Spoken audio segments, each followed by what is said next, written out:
जो सोवे सो सुन में जागे तो हरि नाम, जो बोले सो हरि कथा, भक्ति करे नेह काम, सहजों ने जिसको बोला। चरणदास बहुत बड़े संत हुए, दिल्ली में रहते थे 300 साल पहले, और उनकी 2 शिष्याएं थी, दयाबाई और सहजोबाई।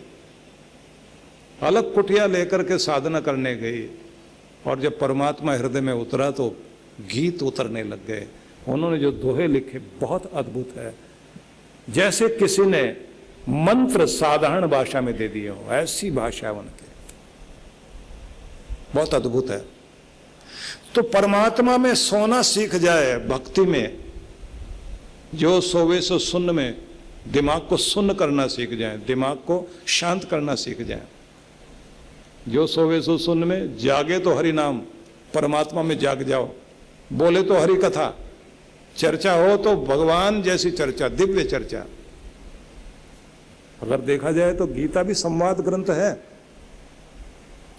संवाद होता है 2 लोगों के बीच में, आत्मा का आत्मा के साथ जब संवाद हो, अद्भुत होता है। और जब दिमाग से दिमाग का संवाद होता है तो वो भी विवाद में बदलता है, और विवाद में आदमी जिंदगी भी बर्बाद करता है, लोगों का टाइम भी खराब करता है। ज्यादातर हम लोगों के बीच में संवाद नहीं होता, विवाद ही होता है। और विवाद जब होने लग जाता है तो फिर आप लोग जानते हैं, संवाद वाले का संवाद खत्म होता धन्यवाद के साथ, और विवाद वाले का विवाद तो खत्म होता नहीं, उसमें भोग तो पड़ता ही नहीं। तो जो परमात्मा में जी रहा है उसका संवाद शुरू होता है, वो भी दिव्य संवाद, अच्छी चर्चा, अच्छे लोगों के साथ बैठना, अच्छी चर्चा करना। और उसमें भी मजे की बात, जो बोले सो हरि कथा, भक्ति करे नेह काम। और अगर भक्ति करने बैठे, भगवान से अरदास भी कर रहे हैं ना, तो मंगता बन के नहीं करता, धन्यवाद करने के लिए बैठता। मैं एक निवेदन करूंगा आप सभी से, अभी तक आप जैसे भी भक्ति में बैठते थे, आज से एक नियम बनाओ, मुंह लटका के नहीं जाना, हंसते मुस्कुराते हुए जाओ और धन्यवाद करने के लिए बैठो और कहो तेरा दिया बहुत कुछ है, तेरी बड़ी कृपा है, हम बहुत प्रसन्न है प्रभु। प्रसन्नता लेकर जाइए और प्रसन्नता लेकर वापस आइए, झोली में फूल लेकर के आओ, भगवान प्रसन्नता दे, आप खिल जाओ बैठकर वहां, रोनी सूरत बनाओ ही नहीं। मंदिर से बाहर आए, एक पंडित थे राजगुरु, हमारे पास जब आते थे, वो सुबह सुबह आके हमारे पास खड़े होते थे और मूछों पे ताव देखे ऐसे खड़े होते, मूछे रखते थे, वो छोटी छोटी दाढ़ी थी। मैंने कहा क्या हो?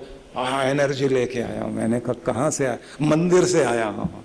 क्या किया है? पूजा पाठ यज्ञ वज्ञ कर लिया, खूब एनर्जी आ गई है। इतने खुश लगते थे।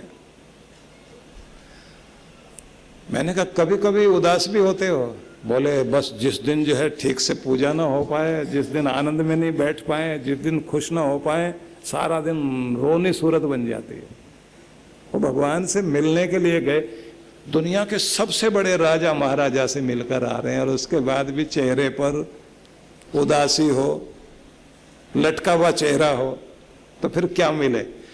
उस मालिक से मिलकर आए हैं, अपना आनंद वाला भाव लेकर के जाओ, धन्यवाद करके आओ, देखो खिल जाएगा जीवन। कभी कभी हो सकता है कि उदासी में आंसू दिए जा सकते हैं, जब कोई बात नहीं बन पा रही हो ना। कबीर बैठे ध्यान में, नहीं लगा ध्यान, नहीं आई अनुभूति, रोने लगे।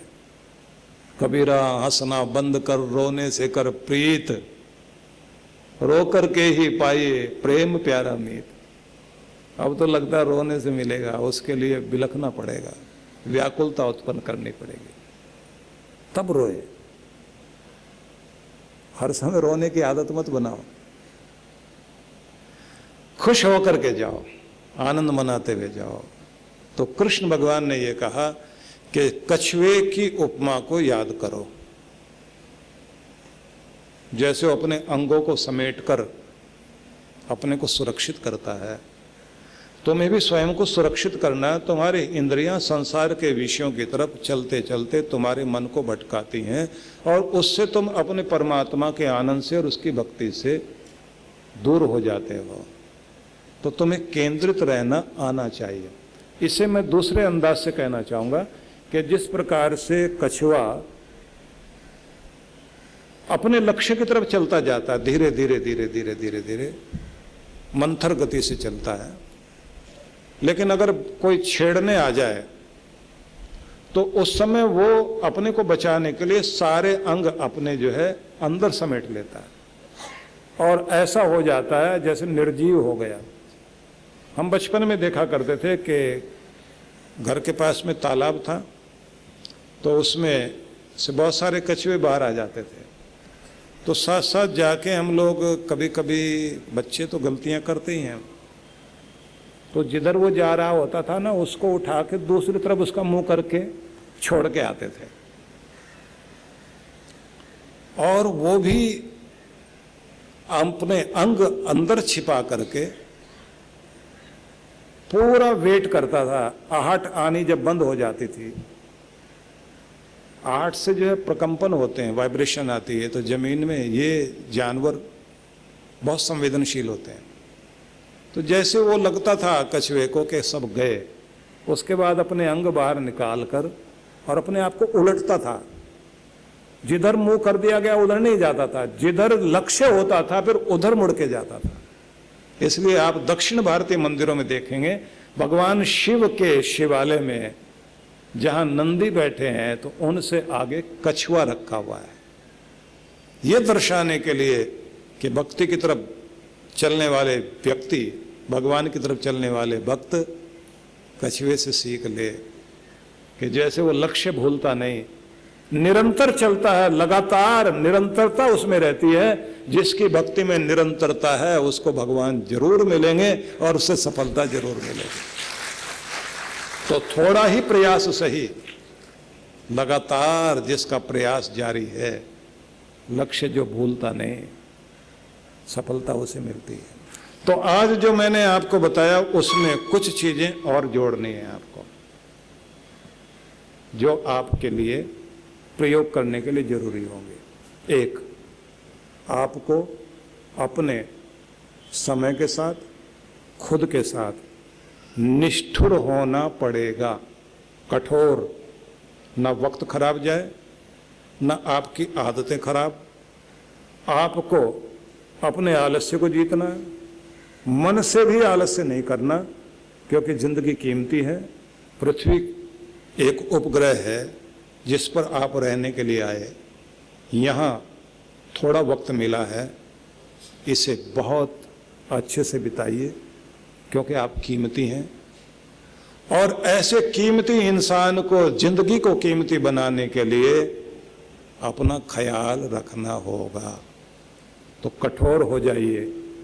जैसे कोई आपके पैसे छीन रहा हो तो आपको बुरा लगता है और आप छीनने नहीं देते।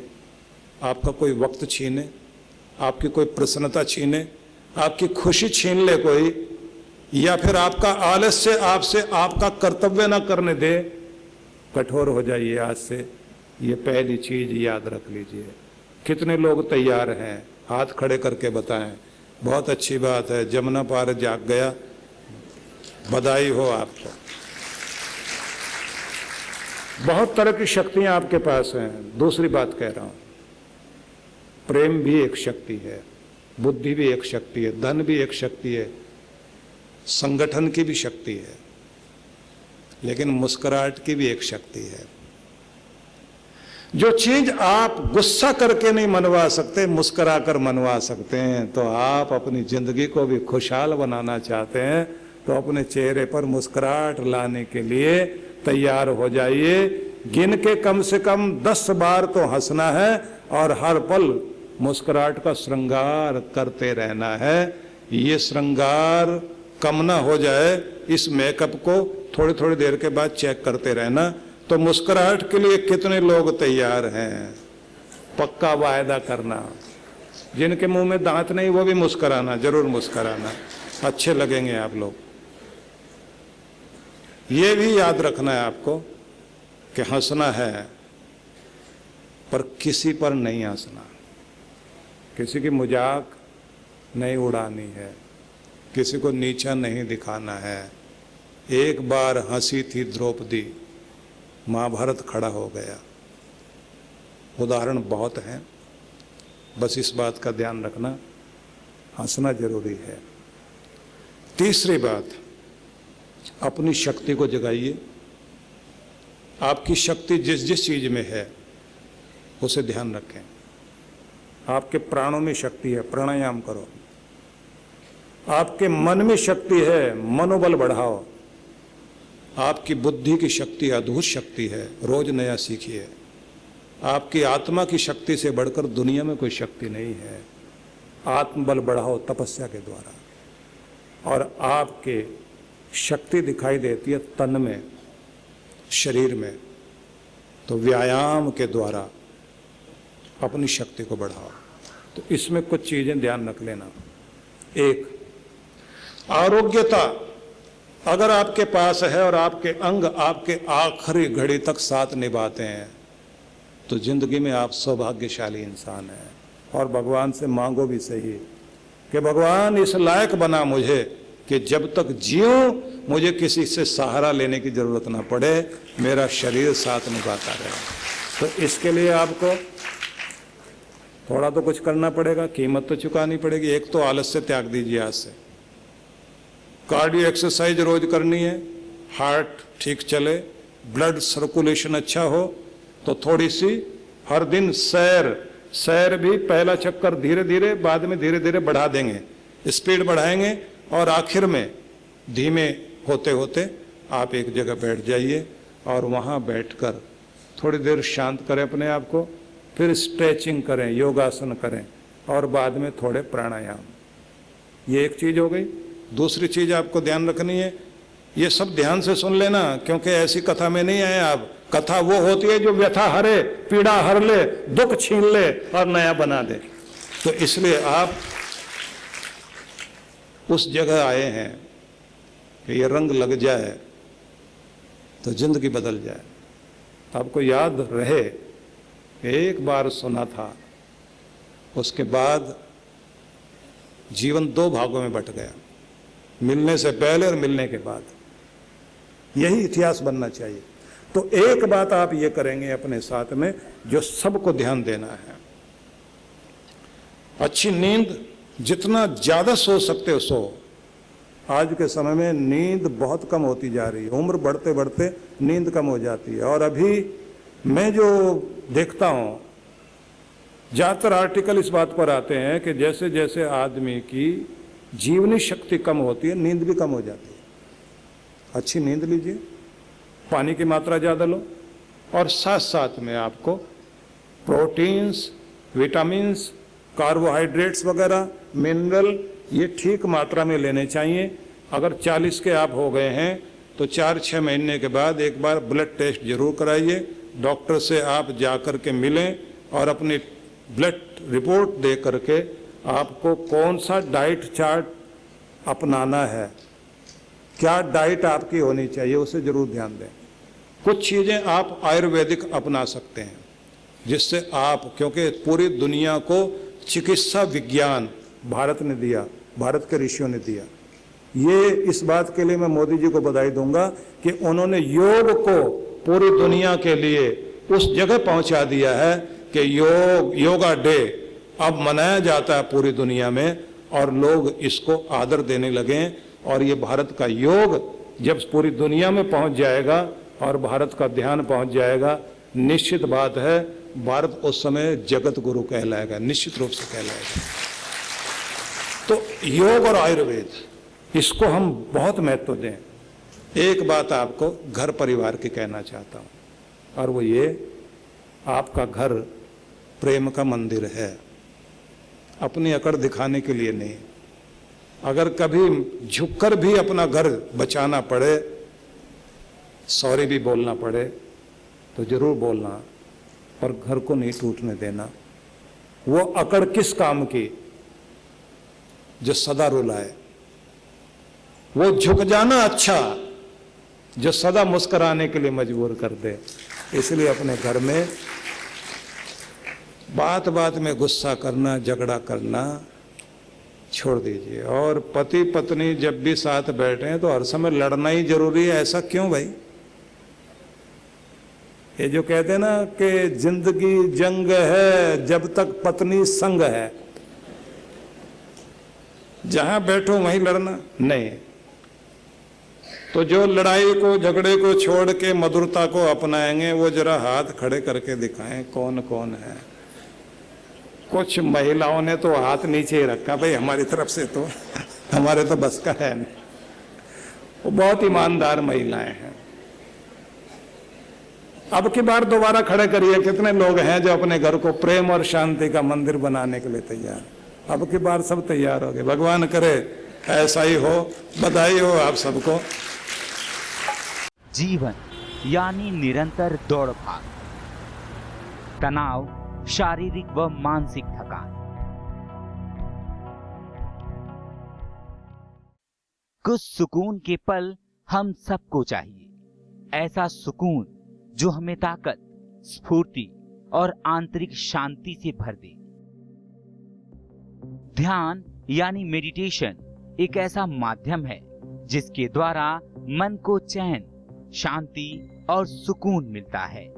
और अगर ये ध्यान प्रकृति की गोद में किसी सुरम्य और शीतल स्थान पर हो तो क्या कहने।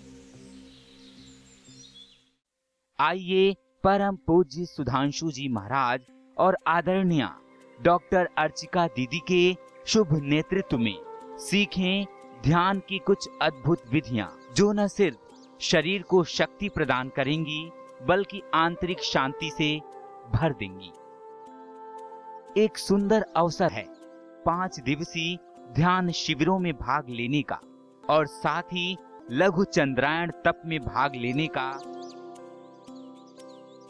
इन शिविरों की अनूठी बात है कि इसमें प्रमुख ध्यान की विधियां तो होंगी ही, जैसे प्राणायाम, स्वास्थ्यप्रद ध्यान, कुंडलिनी ध्यान, चक्र ध्यान, पिरामिड ध्यान, पंचकर्मा, विभिन्न यौगिक क्रियाएं इत्यादि। साथ ही साधकों को मंगल यात्रा, पूर्णिमा दर्शन, यज्ञ, प्राकृतिक चिकित्सा के साथ साथ दर्शनीय स्थलों के भ्रमण का भी अवसर मिलेगा। सबसे खास बात यह है कि साधक मनाली के एक अत्यंत खूबसूरत रिजॉर्ट में निवास करते हुए इन सब कार्यक्रमों में हिस्सा ले सकते हैं।